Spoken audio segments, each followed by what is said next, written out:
Monday, everybody. So, are you bored of hearing about making tax digital this, making tax digital that? There's loads of stuff around at the minute. We're going to talk today, Mahmood's going to talk to you about the points that you need to know, and it's not boring. Thank you, Serena. Making tax digital, I'm sure you've been done to death with it. There's just two takeaways from today's little short video.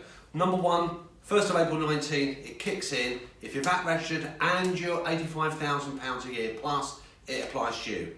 Number two, it's not just about keeping HMRC happy, it's a great, fantastic opportunity to manage and control and take charge of your numbers as well.